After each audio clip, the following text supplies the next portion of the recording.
Folks, welcome. Oh, here we go. Yeah. Okay, well, welcome, folks. A little bit of background and what's happening today. When continuing ministerial development was first mooted last year, a bunch of us who were part of the Baptist Ministers in the UK Facebook group, which for those of you who aren't part of it, is a group of several hundred Baptist ministers, a private and confidential group for them. The admins of that group, we got together and said two things. One was that potentially the training aspect of CMD could work out very expensive for ministers and their church or their churches. But the other was that within our group, as I said, several hundred Baptist ministers, there was an awful lot of experience and hopefully wisdom and expertise as well. And that potentially we could offer peer-to-peer training in different areas for free. And these seminars arose out of that. Now, this time last year, or more or less this time last year, church suddenly went online, and a lot of us were struggling with the new technology of Zoom that we'd never encountered before. And we had in our midst one member, Jonathan, who seemed already to have a grasp of Zoom and was very happy to share his expertise and really nursemaided many of us through those early days.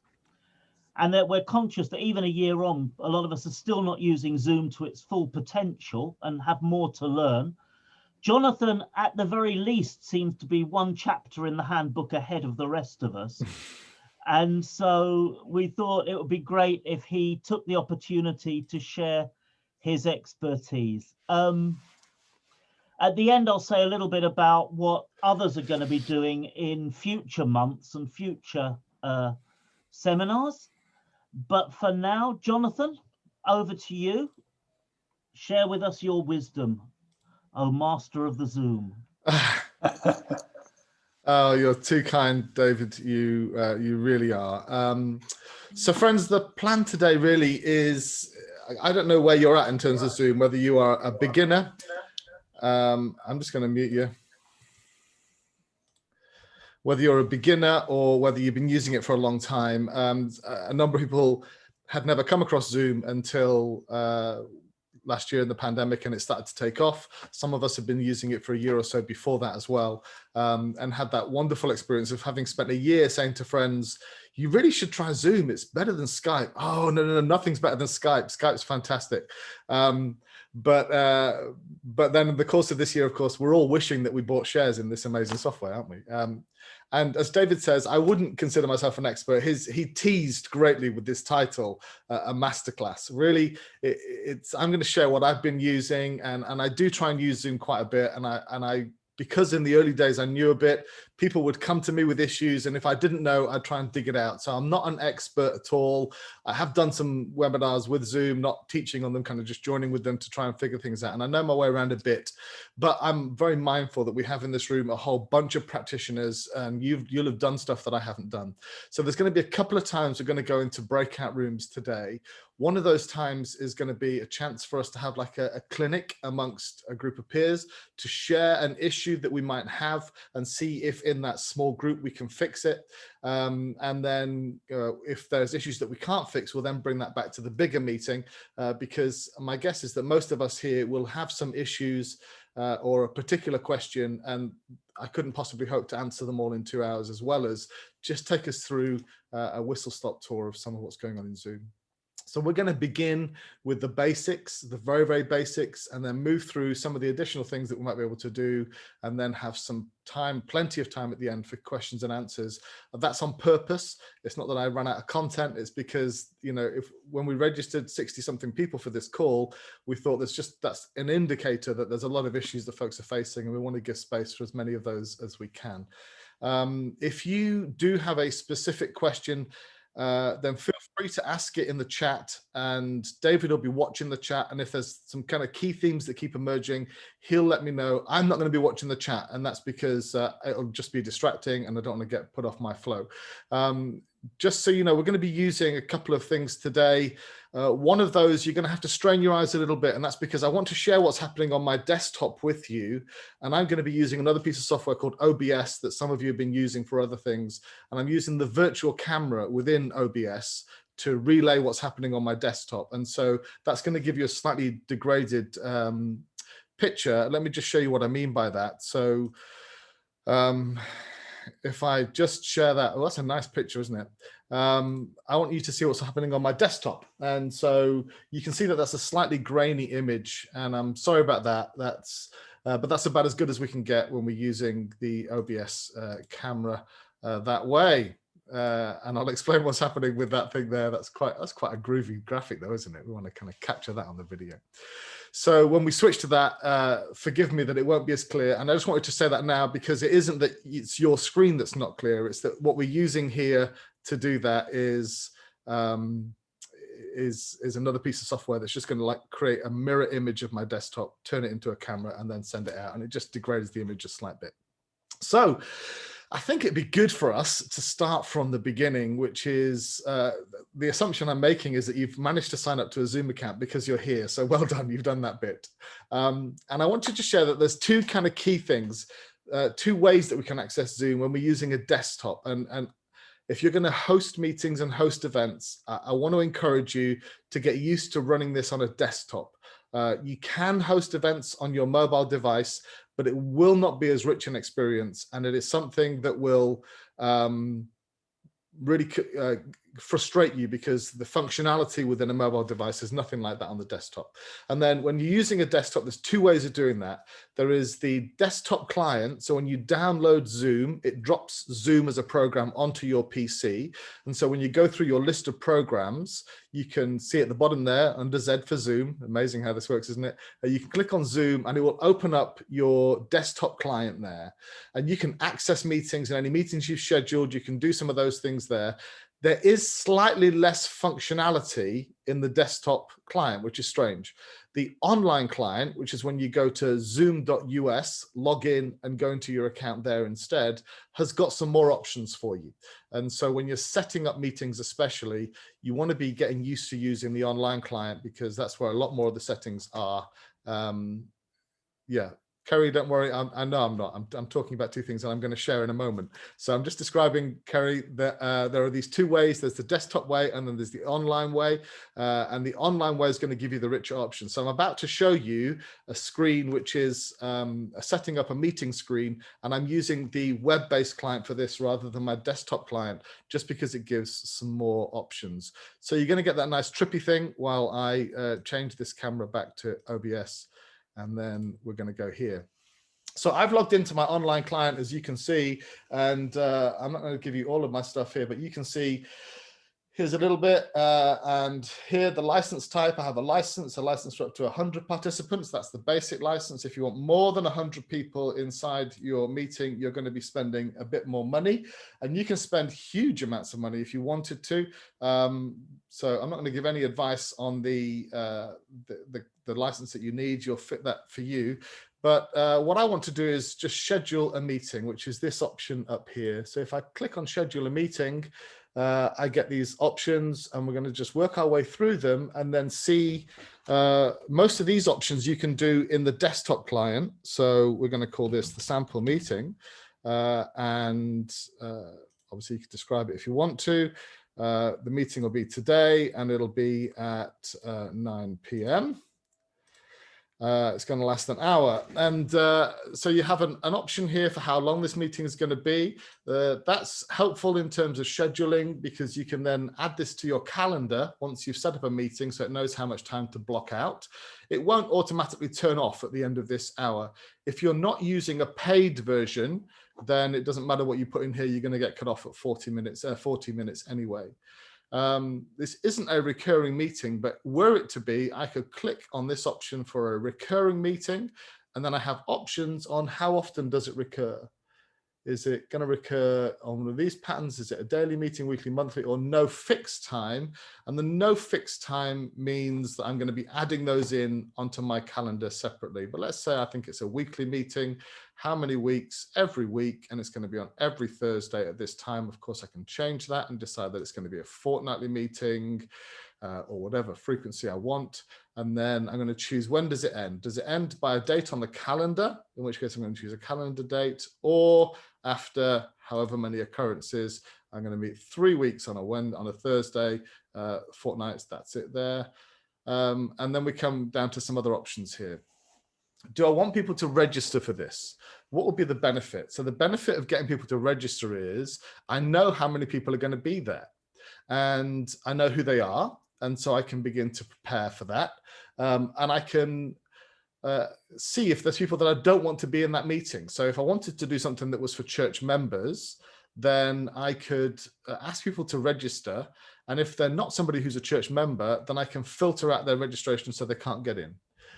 So if I were to click registration is required here, and then there's some more options. So they have to register for each time they want to come to those meetings that I've set up because it's recurring, or do they just need to register once? Is that what they want to do? So I'm just going to say they just need to register once, and then they can attend any of them. We now come down to security. And security is a key issue, and it's one of the early issues that was raised by many, many people. And for sure, Zoom had some big security issues right at the beginning. They grew very, very quickly, and people, as they will, found ways of exploiting some loops.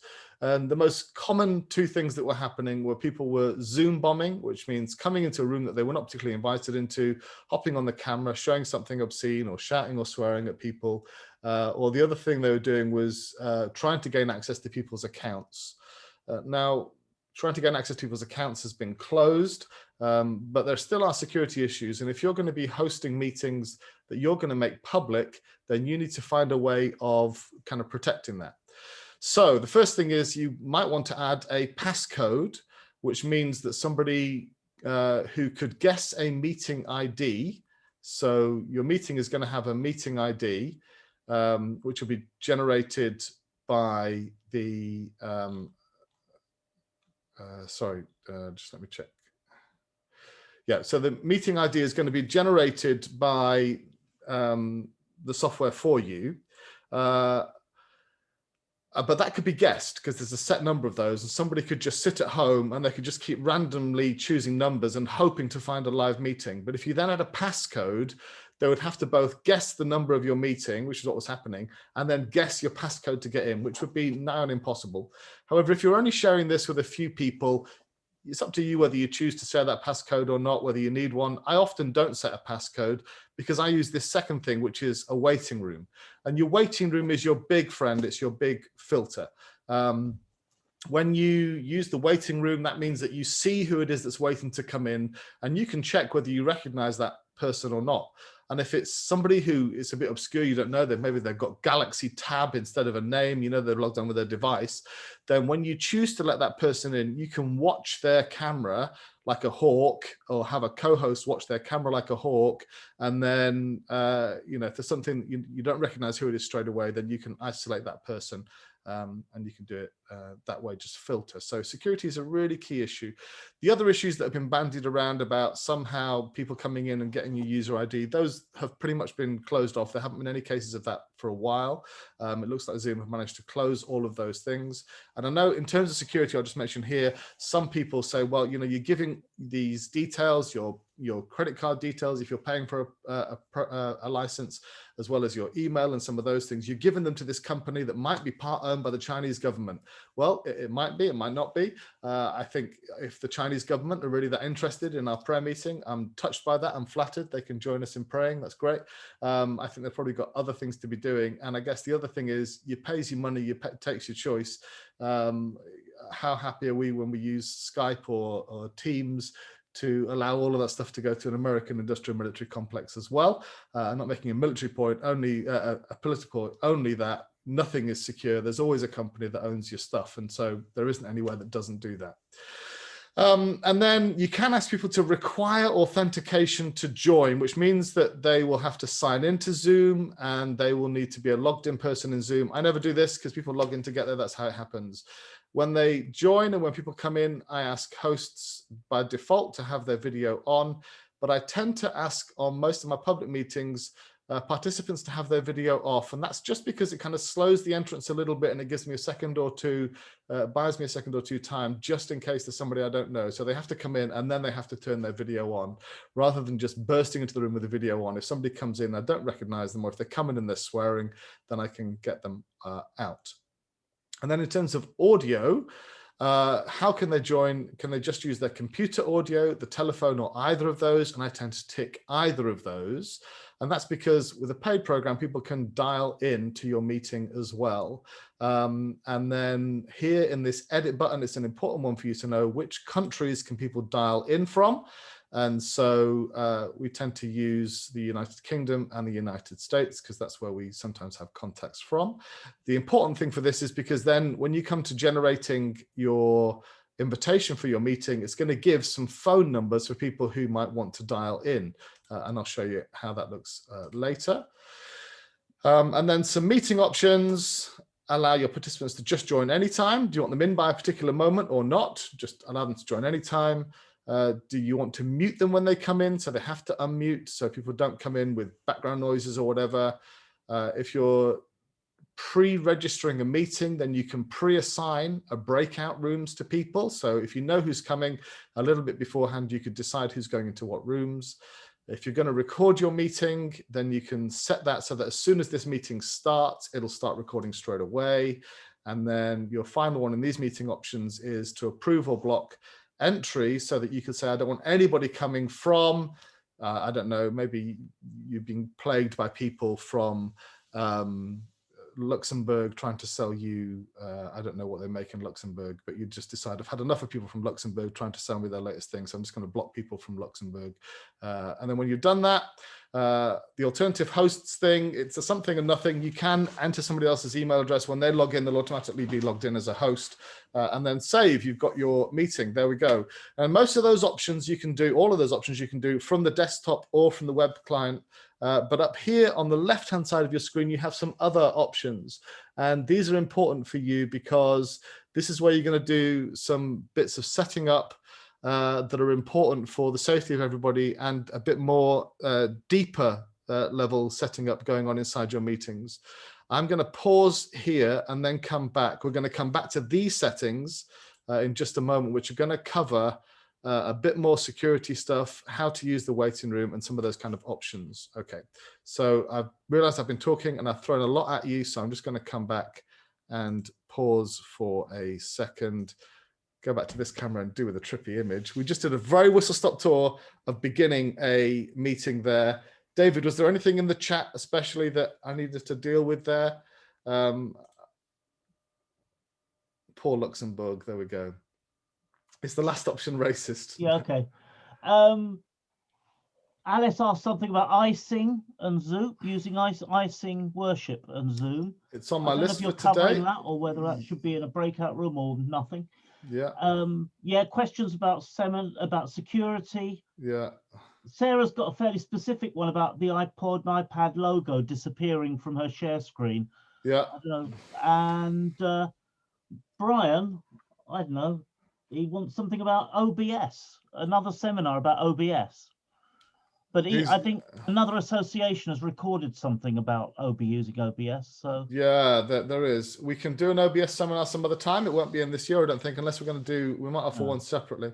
Okay. Denise is asking, how do you set it to UK time as I have to set it each time? That's interesting. It probably means that you might have registered in your registration, you've registered as being in a different country. So that's probably what's happened at the time of registration. So you need to go into your own profile settings and just check that you've registered as a UK user. And then when you set up meetings, it'll automatically use a UK clock. There we go. So happy to deal with some of those others a bit later on. I think I'm going to plod on and get us into the next bit, which is So talking about removing, somebody asking about removing people and then having to allow them back in.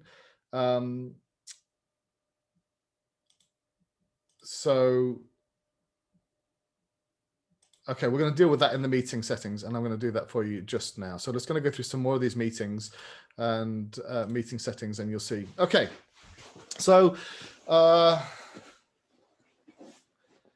where you see in your meeting settings, so this is in the online, you'll see these settings. It's harder to get to these through the desktop client, or at least I found it that way. If you have a quick way, when I come back on, please show it to me. But much, much easier and simpler to do this on your desktop client. So if we just look at settings here, so this is on the left-hand side, and I'm just in my profile, that's what's happening here. I'm looking at the settings. These are like the global settings that I use to default for meetings. There are other people who share my account with me, so I have to keep checking these from time to time because they set them differently, and I get into a meeting and find some things happening. So one of the things to deal with security is you have to have one of the security options, and those two security options were the addition of the passcode or the use of the waiting room. You have to have one of those now. If you can't click no to both of those, you have to have one, otherwise you can't set up a meeting. This is Zoom dealing with that particular security issue. When meetings begin and when you scheduled your meeting, if you want people not to be able to start your meeting before you get there, then you need to enable your waiting room. And so that means people will get a message saying that a host will let them into the meeting shortly. You got that when you logged in today because the meeting had begun. Now, if we didn't have a waiting room enabled, you would have just jumped straight into the meeting. And that means that, you know, if some of you have got there at 1:45, you'd have heard David and I discussing some things to do with the meeting, and who were our favorites and who were those that we were really hoping were, no, I'm joking. But you would have heard that kind of conversation. And it may be that you want some time to have team time before you get into that. So for example, we've been running an alpha course online, and the core of that alpha course is one of our life groups. So the life group meets on that call from 7:45, and then at 8 o'clock, we let the rest of the alpha group in. And from 7:45 until 8, we're praying together and we're talking about what's coming up in the course and how we're going to be leading the discussion group. So the waiting room means that people know that you're there. They know that you know that they're there and you can see them coming, but it means that you can just not let them jump straight into your waiting room. If you really want to be deep, then you can customize your waiting room so some people just come straight in. We've talked about the passcode already, and not going to go into that. I use this generally, which is the passcode for participants if they're phoning in, which means that when people phone in, they will be asked for the meeting identity, and then they'll be asked for the passcode. And I do both of those things. If you wanted to make life easier for people, then you could just untick this box, and then all that they will need is the meeting code. That's all. However, as you'll get this message telling you, it makes your meeting less secure, and so I tend not to do that. When you create an invitation for the meeting, you can create a web link, which is what I tend to do, which has embedded in it the passcode. So people can just click that link if they've got it, and they can come into the waiting room. Because I tend to be creating meetings for people that I know who are not going to be sharing links, that's fine.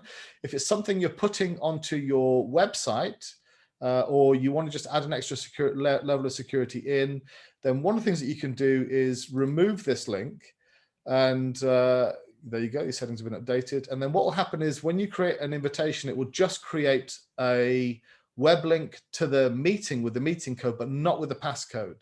So what you could say to folks is, here's the passcode, share that link, and here's the meeting link. Feel free to share the link with everybody. And the passcode this week is, and then you can tell people separately. So you can separate those two pieces of information and then do that. But I tend to embed it because I'm just sharing the link with people I know. If you've been registering people and you want to make sure that people are who they say they are, then you can allow your meeting to be restricted to only authenticated people. Okay. Some of these options are so simple that they just say to themselves, that's fine. You just read those, and if you have a problem with them, come back to me. I don't want to go through everything, or we'll be here all day. and we've dealt with authentication and blocking. You can do that on the phone as well. When you schedule your meeting here, these are just defaults, and we can do some of these, which we've already looked at, setting videos on and off, how to choose your audio. And then, do you want participants to be able to join this meeting before you get there? I don't want people to be in my meeting before I get there, so I switch this off. I use a personal meeting ID. And so when what this will do is in your, three options here: schedule a meeting, join a meeting, or host a meeting. If you want to do something quickly and just host a meeting with the video on, then it's going to use your personal meeting ID. So every time you go to a quick host a meeting, it will use your personal meeting ID. And there are some meetings I do with my staff team, and I just use my personal ID, and so they know if they want to use a different client, they can just use the personal ID and they'll get there. When I'm scheduling any other meeting, I don't use my personal ID. So not everybody has that. Only my staff team and a few instant meeting ones are there. My global setting is not to mute everybody when they come in. It's one that I change from time to time. And I don't allow my desktop calendar to keep telling me what's coming up. What here would be interesting for you. You probably don't worry too much about encryption.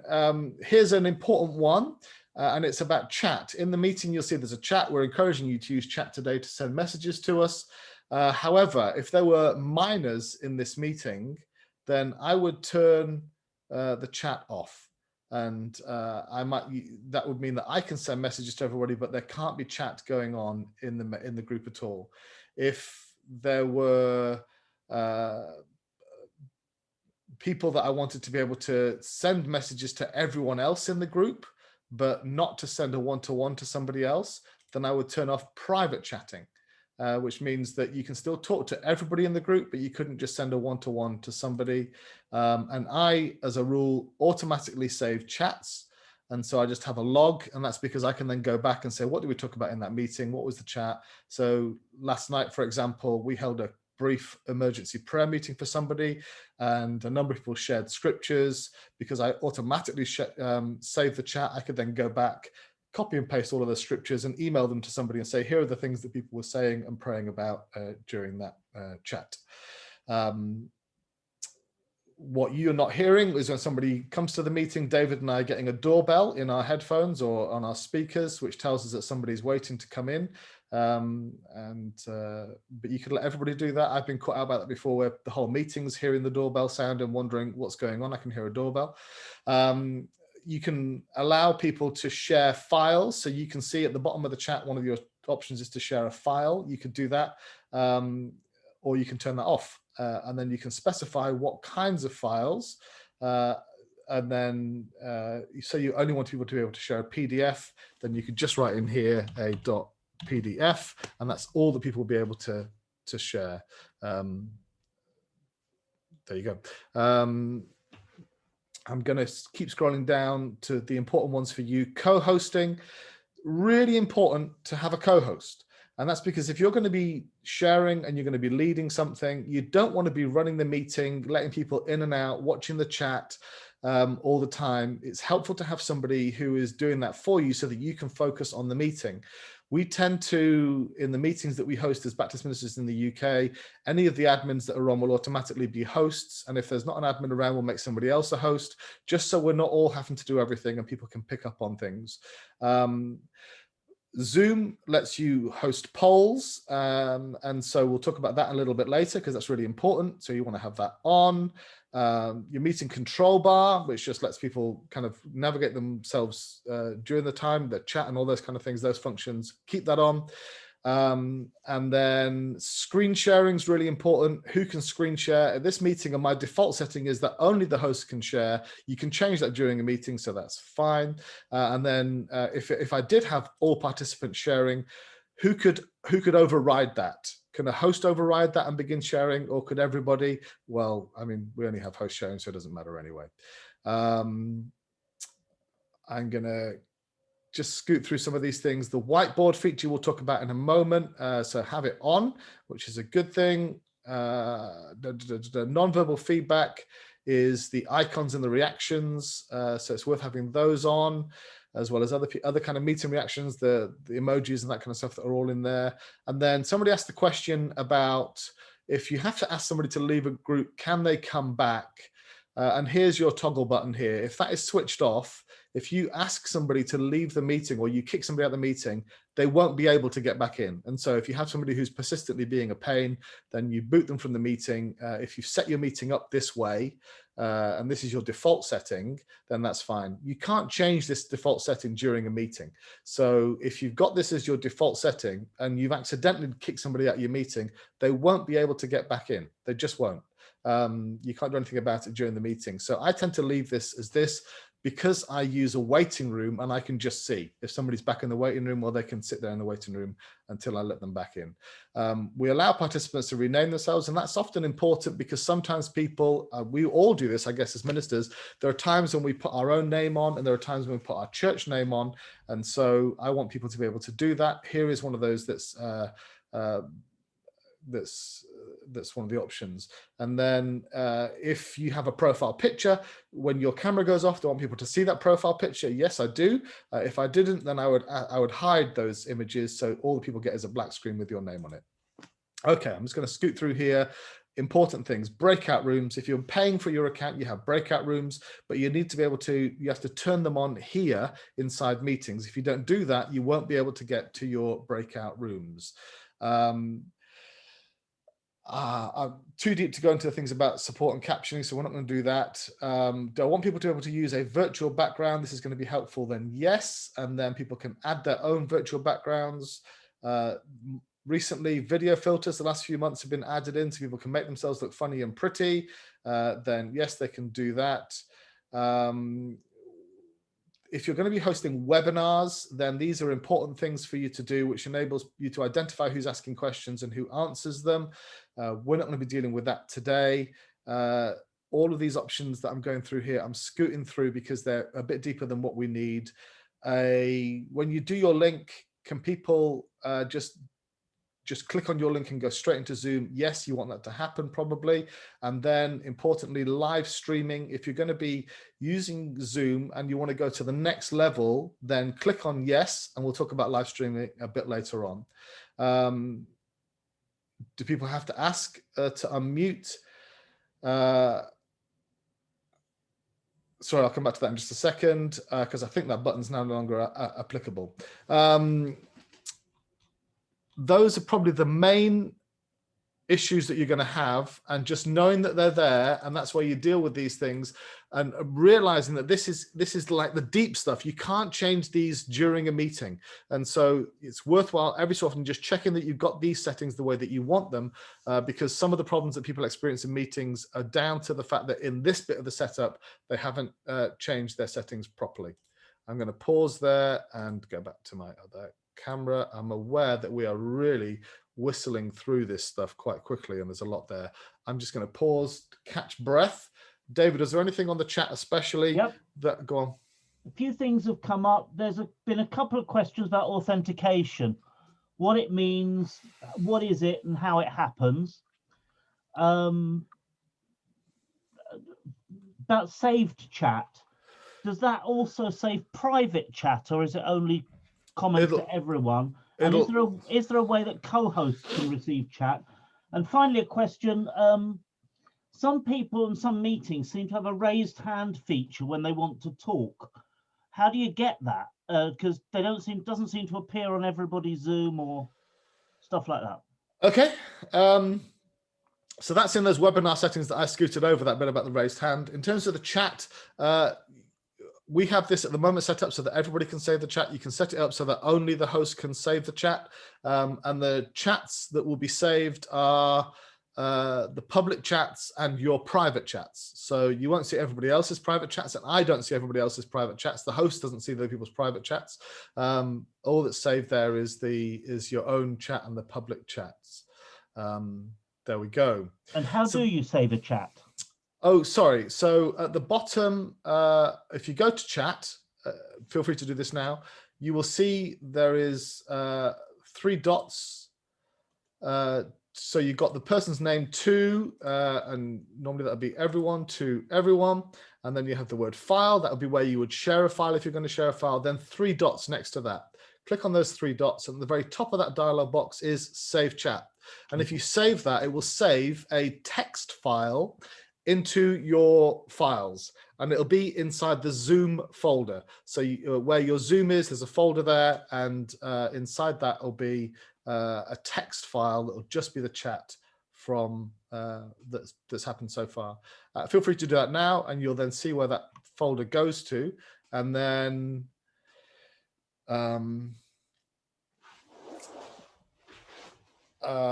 you'll see, you'll be able to identify which folder it's in. You see it's just a kind of raw text, and then you can take that and you can edit that, of course, drop it into, you know, cut and paste the whole thing into a Word document if it's something you want to do, and then there you go. Right. And just quickly before we go on, Simon, one of the issues is probably Zoom protecting. It's a copyright protection issue from a DVD. So DVDs tend to be encoded, and you won't be able to show a DVD over Zoom because the encoding within Zoom will see that it's a DVD and it'll stop you from doing it so that you don't break copyright. There's probably no way around that.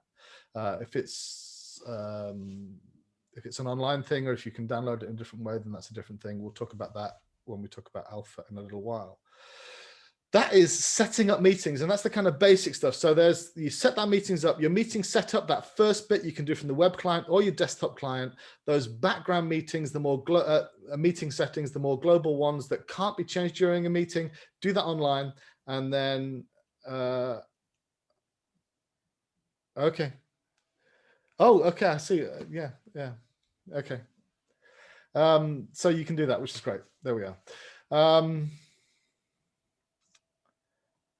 Right, we're going to go from that then to, I can't see what's happening here. That's okay.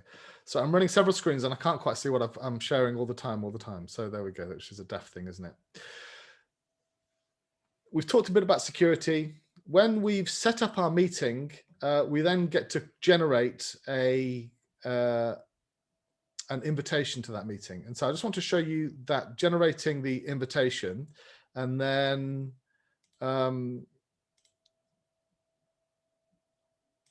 here are our meetings. Here's our sample meeting that we set up. This one we set up earlier. If I have a look at this, if I copy this invitation now, this is the invitation. Oh, that's some, oh, I've set up pre-registration for that one, didn't I? That was a silly thing to do. I'm just going to go and find a different meeting. Let's find one that I didn't set up, something daft on it, because I just want to show you that that phone call thing. So here's our prayer meeting tonight. If I were to copy this invitation, you'll see this is what you get when you do a meeting invitation. At the top here, here's the kind of the timing of it. And then here is a web link. So that bit there is the web link, which would show up as a web link if you want to do the whole thing, or just that bit there. And then here are the phone numbers that people could dial in on, embedded in that invitation. And because we chose 2 locations, the United States and the United Kingdom, then we have phone numbers for the UK and phone numbers for various places in the States. And when people were to dial in from those, they will pay the local rate number for that number where they are, instead of paying some other fee. So if you have got mission staff working in a different part of the world, then it's worthwhile just seeing if they can be phoning in using a local number, but also making sure that the default settings are often the United States and Argentina or something like that, that you change them to the United Kingdom and that you change your location to the UK so that you'll get these dial-in numbers will be for the UK. That was the other thing I just wanted to show you there. Before we go to what's next. There we are. Right. The importance of co-hosts I've mentioned already, and it really is that it means that you can be free to do this, and you can have a number of co-hosts. and have those people as your gatekeepers. If I'm doing a public meeting, this isn't a public meeting, so we've just let everybody in. Even if we didn't recognize your name, you only got this link because you registered, so we know we've got you somewhere. So we just kind of kept hitting let everybody in all the time. That was fine. If this was a public meeting, or if this was a church meeting and I had people and I wasn't sure about them, then I would be saying to the co-hosts, as soon as you recognize a name, let them in. And if there's a name you don't recognize, then because there's more than one of us, you let them in and you watch that camera, and you see if somebody comes in and starts shouting, or if somebody comes in and puts something inappropriate on their camera, then you can just shut that down straight away. And the way that you do that is by hovering over somebody's image, and 3 dots will appear in the top right. One of those is remove. If you're a host or a co-host, you just get the remove option. So co-hosting is really, really important. Brian's just pointing out as well that what co-hosting does is, of course, it means that somebody can unmute themselves if you got that. Now, we tend to let people unmute themselves anyway. And so if you wanted to unmute yourself, you can do that. That's fine. But you may set up your meeting so that people can't automatically unmute themselves because you want that bit more control, in which case, you're making somebody a co-host already can do that. Somebody says that they found that they can unmute some and not others based on the version. If you can unmute somebody who's muted themselves, then I'm not quite sure what's happening, because you shouldn't be able to do that anymore. That's a breach of somebody's privacy. So if somebody mutes themselves, then it's their decision to unmute now. And so Zoom settings ought to have changed so that you cannot unmute somebody. You can ask them to unmute, but you shouldn't be able to unmute somebody. And I'd be interested to know if you're still able to do that, because that was a loophole that should have been closed. It was a GDPR thing that they shut down about 6 months ago, probably, so that you couldn't do that anymore. Okay, what's next? So we've dealt with co-hosts. Really good to have a co-host, really, really important person to have with you. And then screen sharing. Screen sharing I want to talk about now, because screen sharing is really one of the features that makes this all so much richer for us. So what I've been doing here so far, when I've gone to that other screen and you see what's on my desktop, I haven't been, now you see, here's somebody proving our point. Somebody wants to come into this meeting with the name Galaxy Tab A brackets 2016. So David's letting them in even as we speak. Is it somebody that's gonna, it's Sandra, you see? So he was watching that camera like a hawk. And if that was somebody, selling the Quran to us, because that's what they want to do, dive bomb our room and get us all to become Muslims, then there you go. We dealt with it. Who else would want to come into a group of ministers to influence us any other way? There we go. And by the way, groups of radical Muslims bombing into Christian groups is a thing. So you're far more likely to be jumped on by another religious group than you are by somebody trying to do something, anything weird or odd. It's just going to be another religious group jumping in. Screen sharing. So what I have been doing, and I'm going to come to this in a little while, is I've been using an alternative camera to show you my desktop. But you don't have to do that. Of course, we have the option to screen share. And so when we screen share, we can share onto everybody else's screen whatever is going on. And so I could, what am I going to share with you? I can share with you the description for this web meeting, which is an awkward to read document, isn't it? That's terrible. Why on earth would you want to do that? Well, I want to show you that so that you can see that there are different ways within screen share that you can make life easier for everybody. But screen sharing just means that any of the options that you have, people can see. So what I'm going to do is I'm going to again show you what's happening on my desktop. So you're going to get that weird thing happening again. But when I'm going to share a screen, and it will show you all of the, just focus on that bit in the middle, all my options are there. And that looks kind of messy, doesn't it? It's horrible. So let's get rid of that. Let's not do that. Let's do this a different way.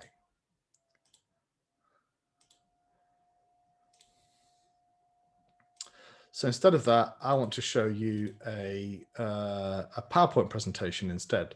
So instead of making it so messy, I'm going to set up a PowerPoint presentation, and I'm going to show you these options here. Hopefully we'll get there. That's great. So I'm just setting up, as I talk to you, I'm just setting up a PowerPoint presentation so that now I'm going to screen share with you my PowerPoint presentation. And if I can find the thing, where are we? Get the right screen.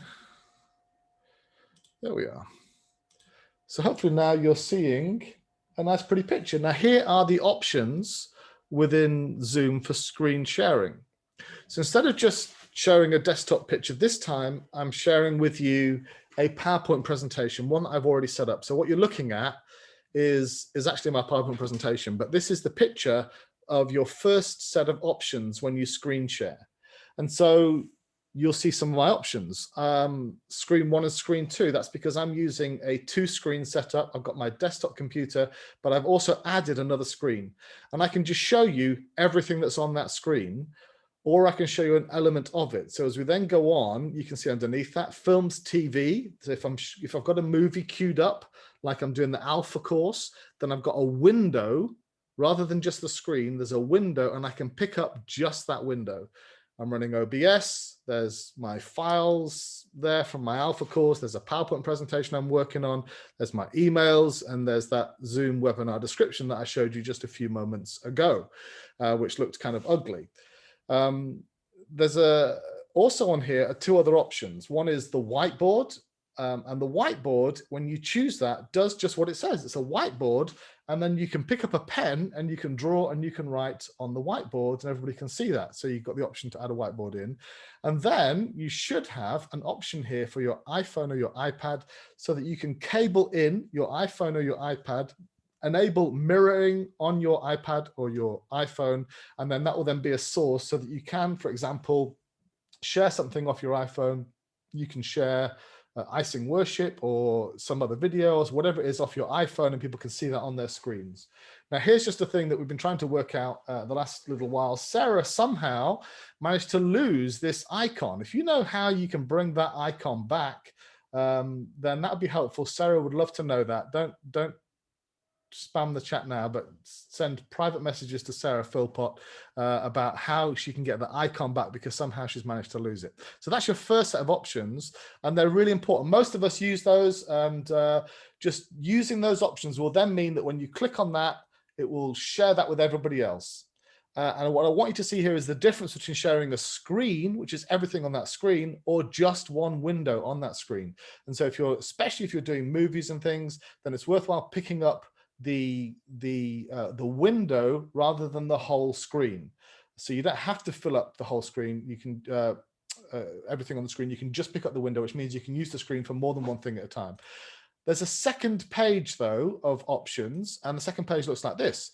PowerPoint as a virtual background. Why they call it a virtual background, I'm not really sure, because you don't really get a camera in camera with it. It'll basically run you a PowerPoint, but it won't do the animation. So it just embeds a PowerPoint into your Zoom call, and you can go through page by page, but it won't do the animations. Portion of screen, I'm going to show you a little video in a moment about portion of screen, which is why that's important. Music or computer sound only. So if you just wanted to play some music while people were having a time of biblical meditation or whatever, then you can just play your music. Content from a second camera, I'll talk about this in a moment, but second camera setup is really good. I've been using OBS as a second camera, but I could also use an alternative camera as a camera, a camera that feeds into my computer, a webcam or something else. And then this page, which is about file sharing. It's just a long-handed way of file sharing, really. If you went to a Google Drive or to your Dropbox, what will happen is it will do a share screen of what's in your Dropbox so people can see that. And then if you click on a file in your Dropbox, it will screen share that file from within your Dropbox, which, if you've got that file elsewhere, then you can use it elsewhere anyway. So those are your 3 options here as you go through those. And when you're screen sharing, just worth checking that you just pick up the window rather than the whole screen.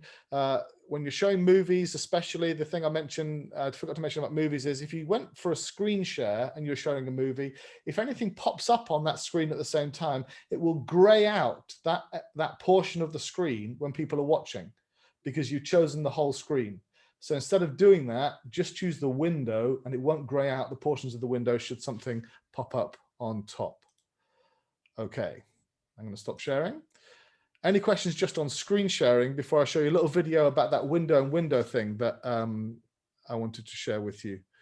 Any questions just on screen sharing? How you set up a screen share showing the screen at the side with a picture of the speaker at the side. Screen at the side, picture of the speaker at the side. Jonathan, basically when I do church with icing, Yeah, it fills the whole screen, and then the windows are obscuring, you know, with the people's videos are obscuring some of the words on the screen.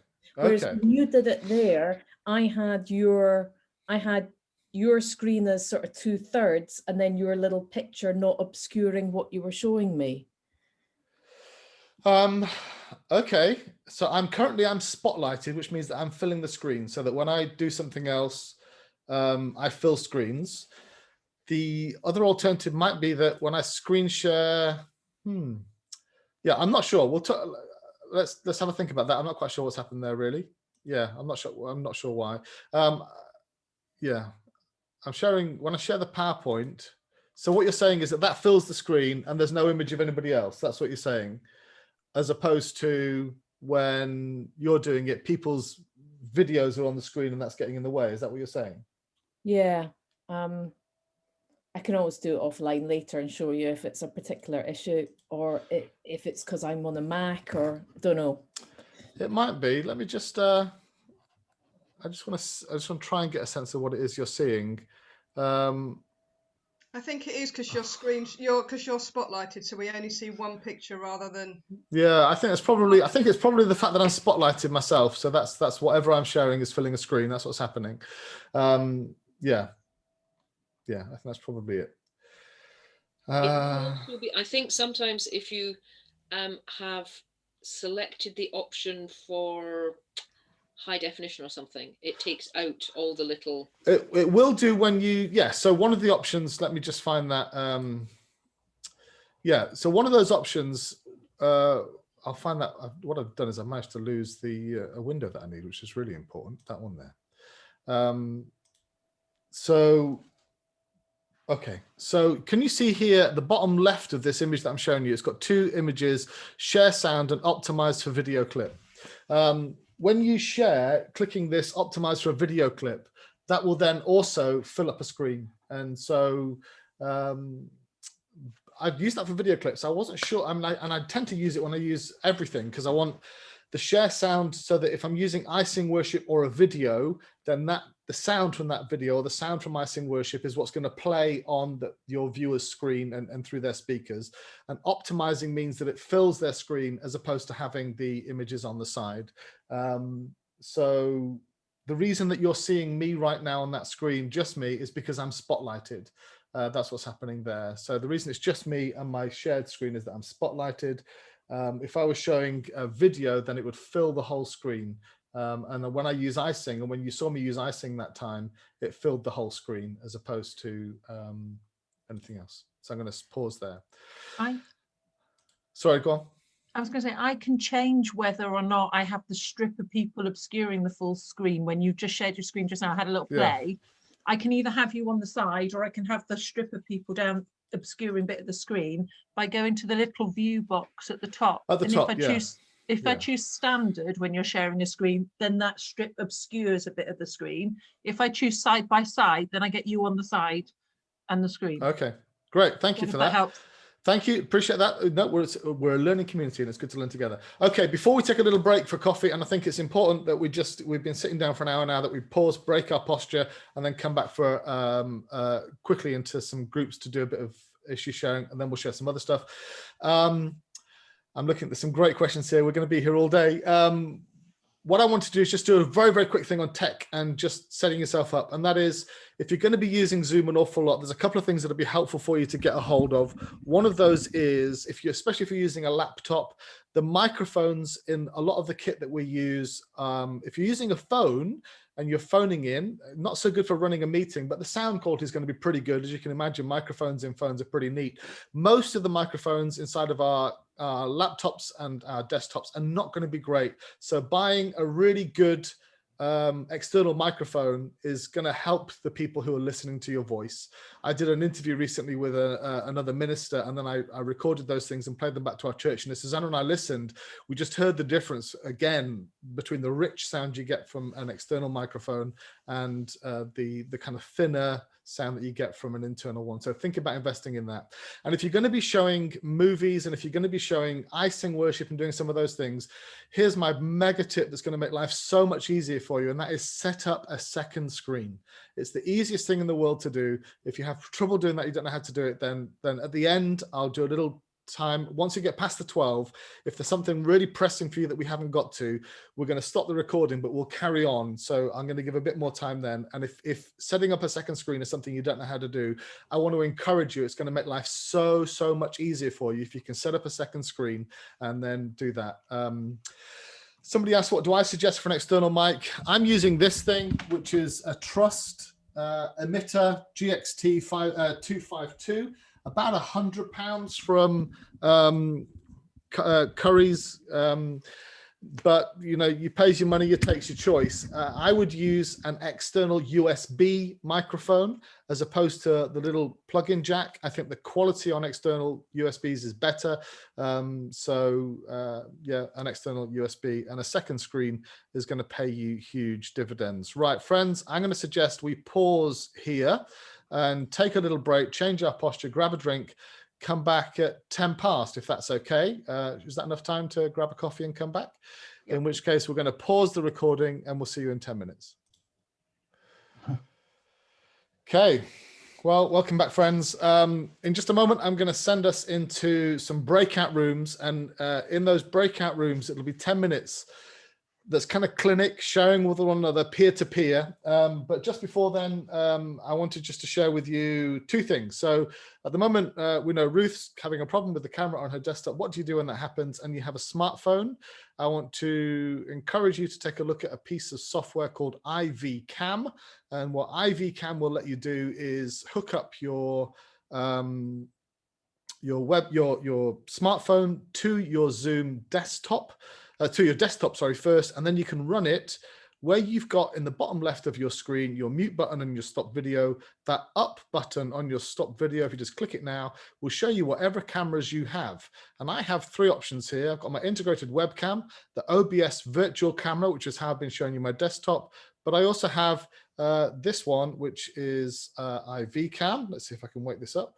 And I'm going to go full screen, spotlight me, so you can just see am I spotlighted? Spotlight, there we go. There's a nice picture of a screen, isn't it? Just to show you what I'm using here and just how messy my office is. I'm using currently that is a 46-inch widescreen TV. There's my desktop. I would normally use, look how messy my desk is today. I'd normally use just a tiny little screen as my second screen. That's a 19-inch alongside there. But because I wanted to be seeing what you're seeing, there's that there. But I'm just using a web phone, my smartphone now, as a camera.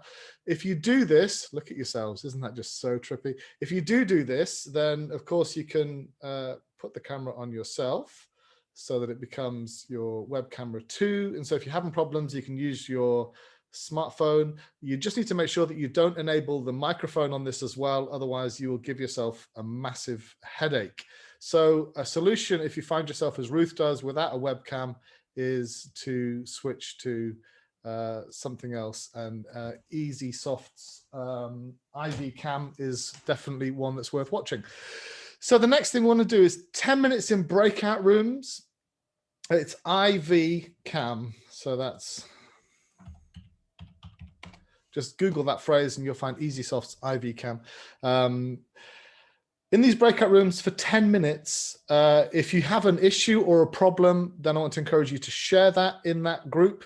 And then let people just kick that around and try to come to some solution. And the reason we're going for 10 minutes is because I'm reckoning most people are joining this call because there is something particular that they're struggling with. And it may be that in that group, there's enough people around that can bring an answer to that resolution. And 10 minutes in breakout rooms might be better than 2 hours of me as an individual answering lots of questions. At least that's my hope. If after that breakout rooms there's still some kind of key issues that are unresolved, then we'll bring that into the wider group and see if we can do that. I also want to talk about icing worship and a couple of other fun things too as we get towards the end. Okay, so we're going to go into breakout rooms. Somebody asked the question earlier, what is the benefit of paid versus free? Here is one of the benefits of paid versus free, and it is that we can use breakout rooms. You can't do that in the free version, but you can in the paid. And so I'm going to use breakout rooms. When you create a breakout room, so I have an option at the bottom of my screen that says breakout rooms. When I hit that option, I then get two options. Several options. How many breakout rooms do I want? I'm going to go for, there's 38 of us. I can't see, David, how many? 40 people. So let's go for 5, which means that there'll be 8 people in each group. And then I can either assign manually or automatically. If I knew all of your range of skills, I would make sure there's at least one hyper-skilled Zoom user in each group. I don't know that. I'm assuming that there will be. So I'm going to let it assign automatically. And I'm going to create those rooms now. And then when I click on that, it tells me who's in which group, which is lovely. I then have another set of options, which is I can set a timer on the meeting. So I'm going to set a 9-minute timer on the meeting. And after 9 minutes, you're going to get a 60-second countdown to come back in. And now I click on open all rooms. You have an invitation on your screen to join a breakout room. Please go there. If you have an issue, share it in the room, and then hopefully we'll be able to resolve one another's issues.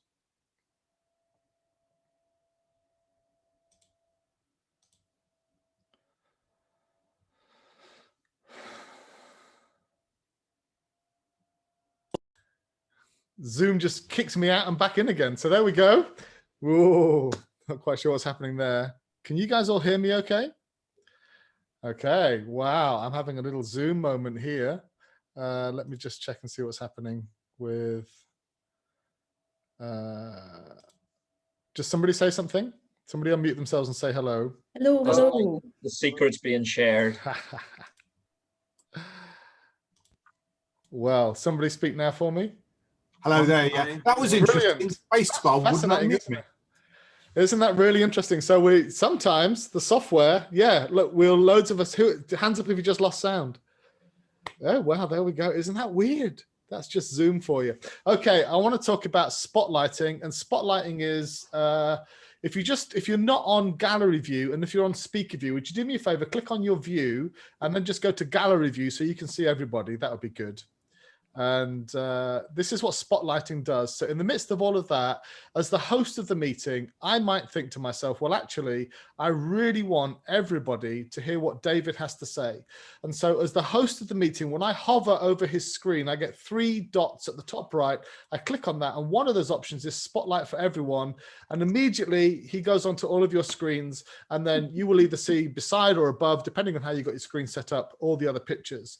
And it could be that I want to have, and this is where it gets important for a Sunday, if you're doing Zoom Church on Sunday, I might want to have a conversation with David, and for you to all watch us doing that. So I'm going to click on my screen and I'm going to add a spotlight to me so that you now have the 2 of us side by side. And so we could have a conversation that fills everybody's screen. And then we think, well, actually, Alice should be in this as well. So we're going to add her in. And so the 3 of us now are filling your screen. And so there we go. And so we have our conversation. There we are. Now, all I've done is I've added a spotlight. Now I can remove a spotlight and I can say, well, you know, David, it was nice having you here, but, you know, since I invited you, you said nothing. So I click on those 3 dots and I remove the spotlight, and now it's just me and Alice. And so that was just a very weird gurney face. So I'm going to remove her spotlight too. And now you're back to me. And so you can add, and that is spotlighting. So what it does is it fills everybody else's screen with the camera that you want them to focus on at that time. Now, once you've removed spotlight, it does mean, and I'm removing the spotlight from me now, it does mean that you will revert back to the speaker view rather than gallery view. So I'm sorry. It fills your screen. It's one of those annoyances. If you want to go back to gallery, then you're going to have to go onto gallery. Now, somebody just said, who's that? I didn't get the extra spotlights, Matthew. Matthew, are you watching? Just tell us in the chat, are you using a mobile device or are you using a desktop device? That would be the key thing. If you're using a mobile device, it may not have worked on the mobile device. You're using a desktop, but you didn't see other people. You only saw me.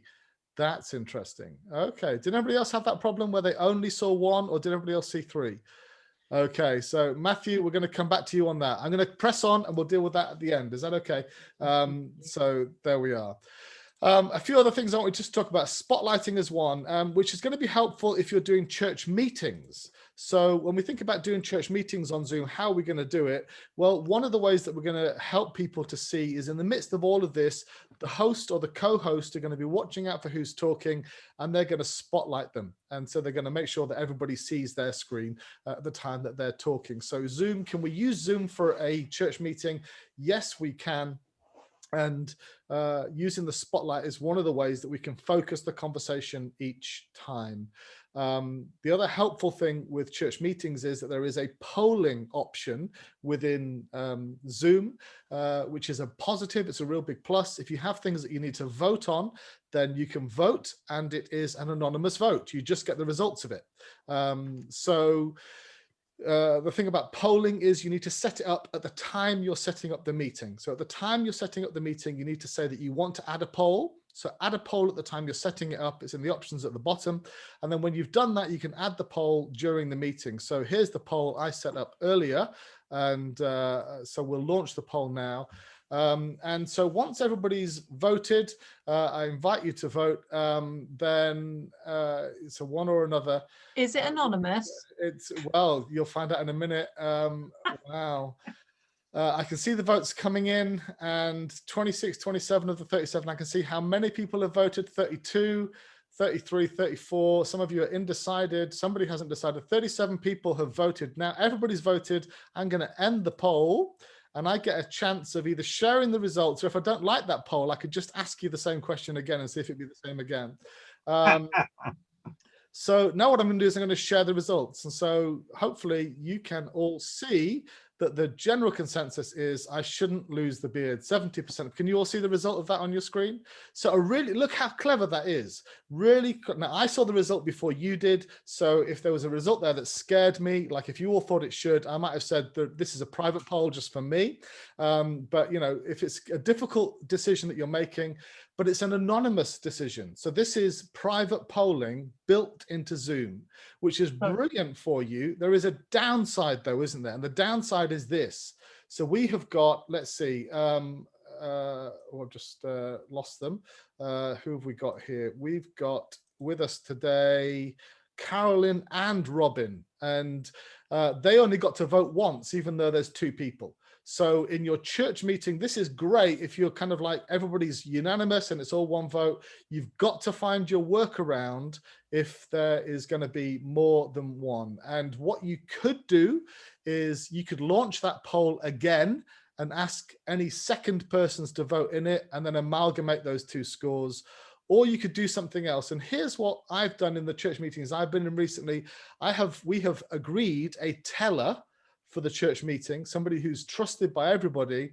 And then what we've done instead is we've got people to use the chat function within Zoom to send a personal message to the teller with a yes or no for their vote. And if it's a family or there's more than one person voting, how many yeses and how many nos. That's been the workaround that we have used. The downside of this is you may have poor Mrs. Jones, who's not really used to Zoom, and instead of sending her private message to your teller, she just sends it to everybody. That happens. Denise is asking, is there a workaround for dial-in? Only that you ask somebody to speak to you after, but there isn't. I don't think there's any workaround. You can't, for example, segregate the dial-in person. What you could do, I guess, is you could put them into a breakout room with a teller and they could tell the teller. That would be a workaround, but I can't think of any other workaround. So there we go. Somebody asked the question, for Charity Matters, don't you need to record the vote? If you're recording your screen, you'll get that recording. It'll appear on the screen, it'll appear in the recording.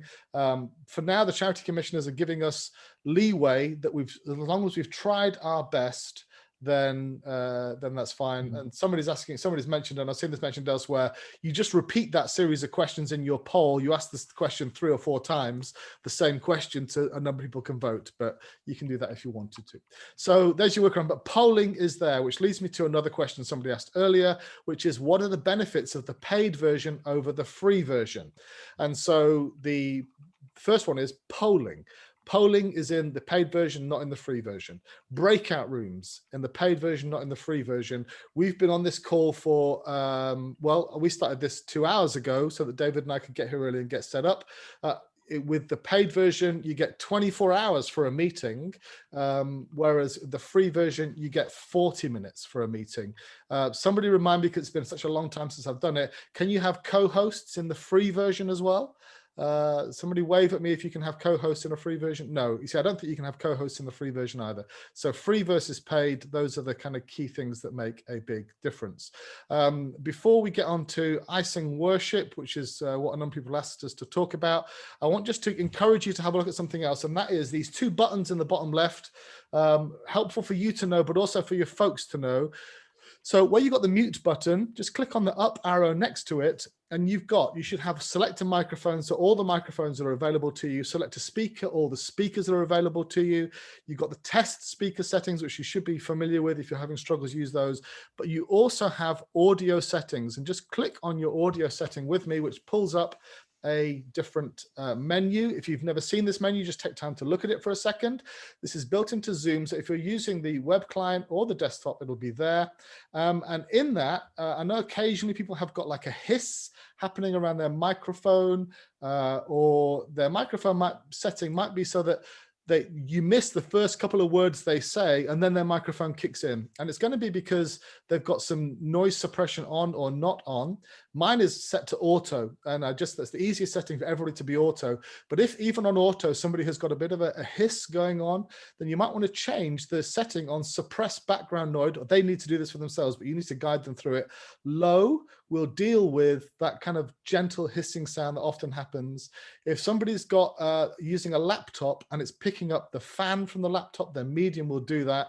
And then high, if it's set to high, that's when it's going to cut in only when somebody's spoken for a second or two and they're close to the microphone. So you can change those settings there, but then also see on your microphone setting whether there's a dampener on there, because from time to time Zoom does this weird thing and it just turns your microphone all the way down for some reason, and whatever you're doing, people can't hear you, and you discover that it's a setting within Zoom that's done that. So just want you to realize that that is there, and that is worth knowing about and being familiar with. There you go. What's next? I now want to talk to you about icing worship, which is something that probably you're going to want number of incorporating into worship. And I know that if you're using a single screen, you can do this. Then you have to do something kind of canny with it. And let me show you what I mean. And that is that if you're using icing worship on a single screen, you probably end up sharing a window that looks like this. And then what you end up doing is you kind of drag it kind of partway off your screen, or you close the information, you hide the information, you do that partway through. And you can do that. I just think it looks kind of messy. And so instead, what I do is, again, the advantage of the second screen setup is when you go to the second screen setup, you then have the option to show what is on the display, which just goes straight to this screen. And then when you are playing your icing worship, you look on your main control panel, your main screen, and you've got your control panel there. So you can then start to play your icing from there. When you're going to be using icing worship, you need to make sure that you check the bottom left-hand tick box, which says share the computer sound. Otherwise, what will happen is you'll still get sound probably, but it'll be your microphone picking up your headphones and then relaying that, your speaker, which you don't want to be doing. You really don't want to be doing. I just mentioned headphones, of course. I should have said a piece of advice alongside having an external microphone is to have external speakers, external headphones, sorry. And that will then cut down any kind of feedback that you will give. And it will mean that you can hear more clearly your participants just in your ears instead of that. So the two screen thing for icing worship just works so much better. Yeah, I set up a playlist too, but it means that I'm only sharing the one screen, and I can then keep making changes during the presentation. So the beauty of icing is that you can repeat things as you go along. You can decide that you want to just put a pause in for a second for folks to reflect on what you've just sung in that moment. Whereas if you have got your control screen on the main screen that you're sharing, people are going to see that working out as you go along. It's just a bit neater and nicer if you have your second screen and you run it from your second screen instead. Does that make some kind of sense? Want to just talk about that. A few other questions. Somebody asked about mirroring. What is mirroring? Mirroring is where you have a screen like an iPad or your iPhone, and what is on that screen will then appear, like I did that camera sharing earlier. I used something else. I used a piece of software called OBS to show you that it was on my desktop. It was mirroring my desktop. Or you can mirror what is on your iPad into Zoom 2. Now, there is a very convoluted way of getting other devices to come in as alternative cameras, but unless that's really interesting for you, we don't want to go down that road today. What I want to do now, let me just have a quick check. I think that was most of the things that I really wanted to cover. We've done spotlighting, camera sound settings, polls, additional softwares and things. Okay, we're going to pause there because it's been quite the information download.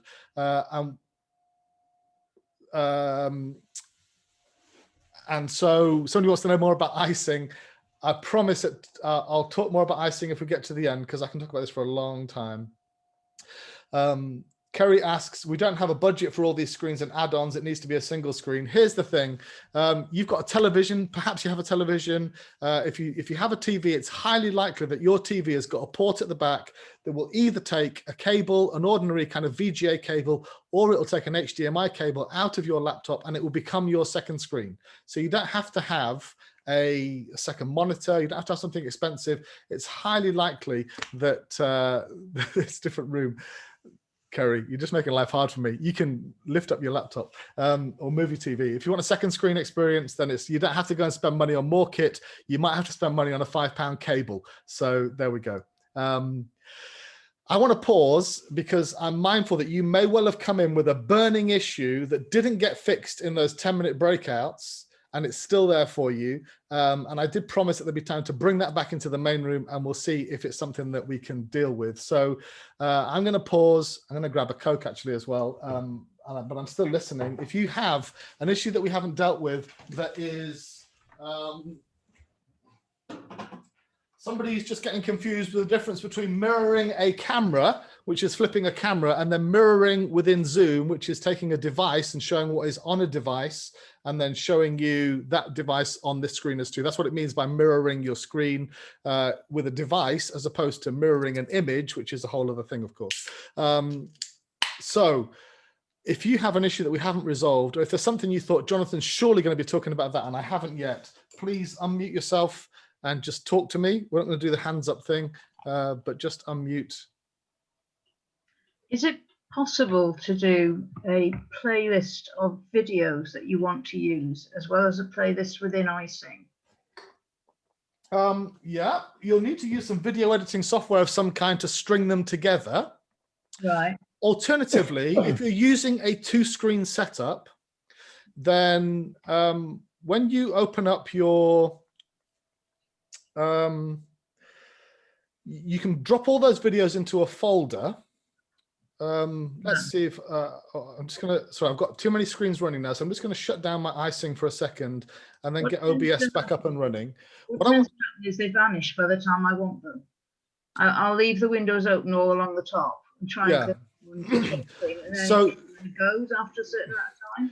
Yeah, so let me just show you this, okay? I'm just going to go back to sharing the screen on OBS. So forgive me, it's going to do that weird, bizarre thing again of showing you. Oh.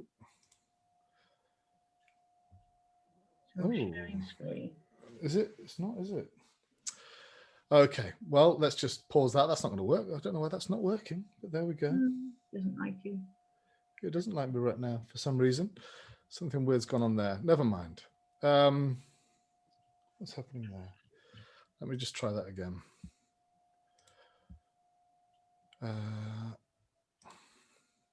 Okay, that's fine. So what I want to do is I'm just going to spotlight this for a second. So when you, oh gosh, I'm having weird things happen. So here's the thing, from time to time, Zoom does very strange things. There we go. That's a really nicely strange thing. So what I want to show you is when you open up a video file,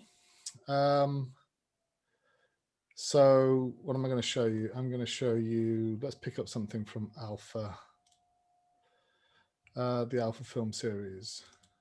If I double click on that, it's going to show this video. Now, I would ordinarily just share the video file with you, okay? So you just have to imagine, I'm showing you my working out here. I'd play the Alpha video, and that's what people would be watching. They'd be watching the Alpha video, forget the stuff that's going on in the background.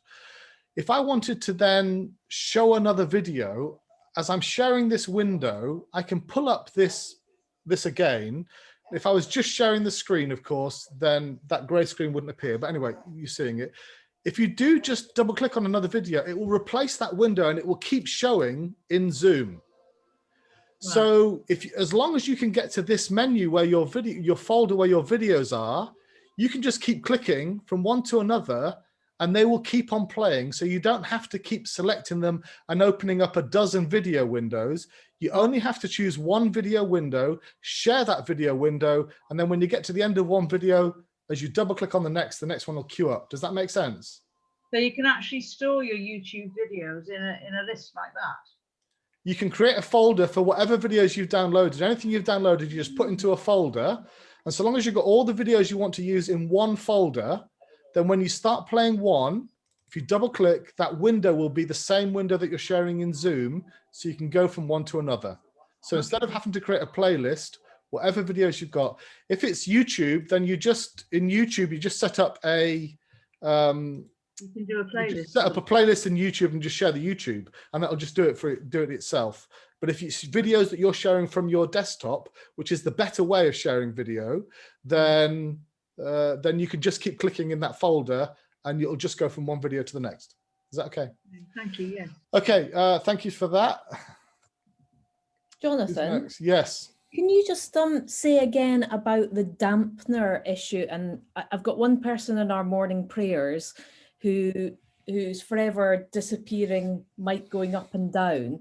Where does he go again to stop that dampening?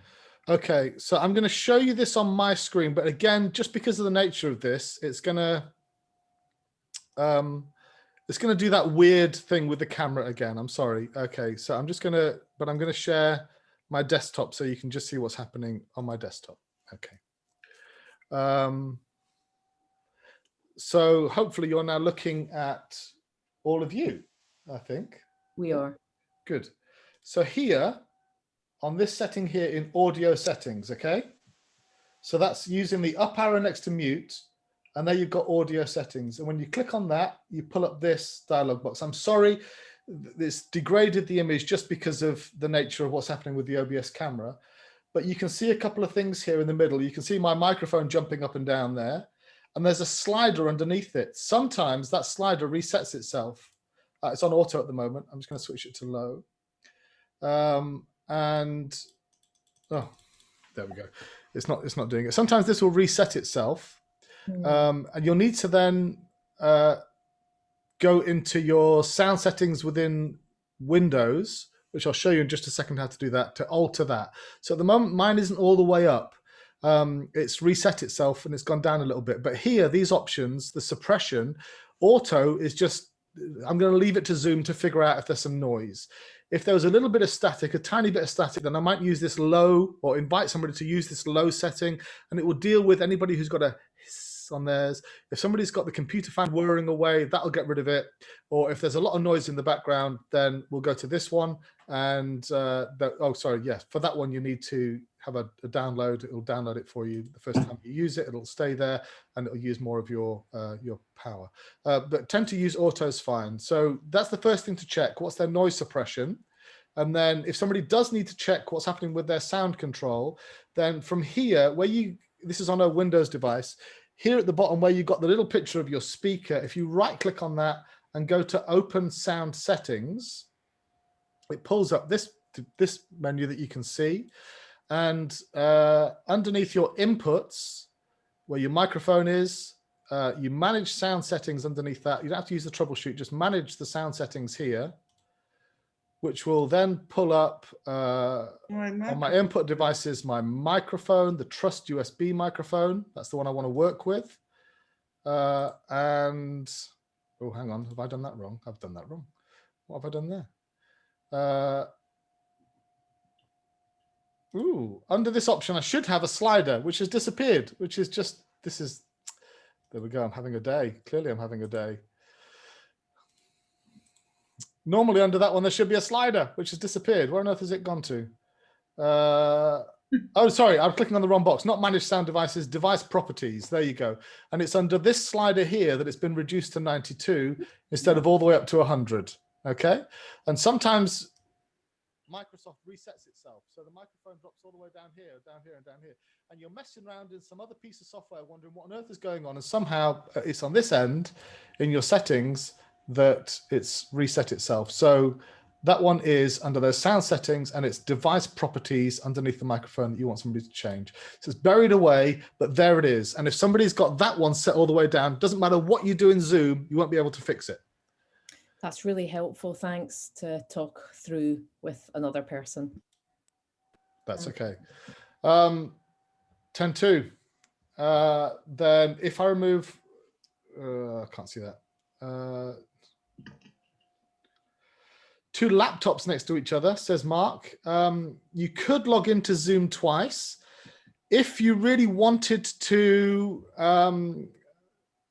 have the one account and have that as an alternative camera, then if one of them has an HDMI out, then you could run that HDMI out into a card, like an Elgato card, which will then convert the HDMI signal into a USB signal.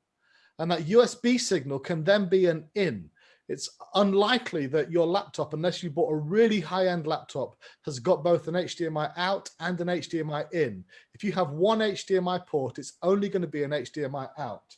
But you can convert your HDMI out on one laptop into a camera signal on USB on another laptop by going through something like a card or converter. So then you could have that. So that's fine. Other questions that we didn't get solved in the breakouts or that would be really urgent for you to deal with today? Who's next? Just another thing on this using second camera. I don't know if it's simple. I just join on my phone, don't join audio, and can point it at anything and just rename it camera 1 or something. So so you've got another Zoom participant effectively. But if I don't sign in on it, it doesn't take host off me. So you can do that, or alternatively you can do what I did earlier with the IV camera, which means you only have to have one user. Right, but here, so I didn't show you this. Let me just am I still I am still showing. That's good. So here under the video up, here are my options. So I've got more than one camera choice here: OBS Virtual Camera, the integrated webcam, or the EasySoft IV cam. So you can see those. Oh no, you can't see those. Sorry. If I go to OBS Virtual Camera, then you can see that. Okay, so you can see that now. So here on the bottom, you've got the different camera options. In fact, I think I just talked you through a whole microphone thing without showing it to you because I was looking at the wrong monitor. Forgive me. So here are my options for cameras. So you can add more than one camera. So that's where I'm switching between the OBS and the integrated, or my phone as an extra camera, which is the IV camera there. So you've got your choices there of cameras too. So you can add more than one camera to your account, but you know, you don't have to add an extra account each time. I have added an extra account here because if I'm doing a meeting where there's a lot of people, I will log in on another device so that I can just keep checking on that other device what it is that people are seeing, what they're hearing, and how things are looking, and how, you know, so I just have a second one set up there. You can log in twice on 2 devices, but occasionally, depending on how you do it, it might just drop you off one or the other. So for example, if you only use the desktop client, if you log in on one on the desktop client and then try and log in on a second desktop client, it'll kick you off the first one. You can log in on 2 web clients, but you can't log in on 2 desktop clients. Jonathan, we had a situation where we had 1 week somebody singing with a guitar and it worked okay. The following week, somebody else did singing, just a solo person with a guitar, and they're a bit more aggressive with their guitar playing, and it sounded awful. Now, I've been doing some research as to why that might be, and I get the impression that to stop feedback, that Zoom does cut out certain frequencies. Do you think it's that, or do you think they just need to adjust their volume levels? Or they could try adjusting the volume if depending on the filter. So what I just showed, I don't think I did show it to you actually. I think I talked you through something and I didn't show it to you. So I'm just going to show it to you. I'm going to switch back to my OBS camera so that you can see what I'm doing here. So forgive me, you're going to get that weird thing happening on your screen. Oh no, are you able just to see my desktop? Yeah, that's doing properly this time. Okay, so down here on the mute setting, I don't think I showed, I think I talked you through this instead of showing it to you a little while ago. The bottom of this list on your up there is this audio setting. Can you see that now? And in the middle there, you've got some suppression settings. So I just leave mine set to auto, but if they've got it on one of these other settings, Ian, then it could be that the setting is what's changing it. I would take it off auto if they're on auto and try it on the low setting instead and just see if that does the same thing. So it may well be that the auto noise suppression is reading that as a very loud sound, so it's just suppressing it, which will just twist the whole thing. So try it on a low suppression instead, and that might fix it for your situation there. Your alternatives then are going to be they're quite complex. You're going to have to go through, excuse me, some kind of mixing device before you put it in, and that creates a whole other world of problems. So yeah, I was hoping they would just film it in advance for me and then I could play it in using the computer audio, but that'd be the nicest thing, wouldn't it? That'd be the best thing. Too complicated for them to do, which was dropping in video clips for sure. Yeah, it felt easy to me, but it was one step too far for them, I think. Yeah. I'm just going to show you this. Somebody asked about live streaming, and I did mean to show you live streaming. I'm going to go back to the OBS camera again. And live streaming really is as easy as this. In your setup, when you do your setup, you will tell it that you want to go to your live streams, and then you have on this bottom set here on the bottom of these three dots, more, and then you can choose to go live on Facebook, live on YouTube, or live on your workplace. If you then to click there, it's then going to take you to another menu to ask you how you're going to be doing that, what the codes are. If that interests you, then I'll help you set that up another time. But it's as easy as that. Once you've got it set up, just to go live is literally clicking on one of these and you'll be live streaming onto Facebook or onto YouTube. It just takes a little bit. You need to know a couple of codes, and I'll talk you through what those are if that's interesting to you after 12. Any other urgent questions?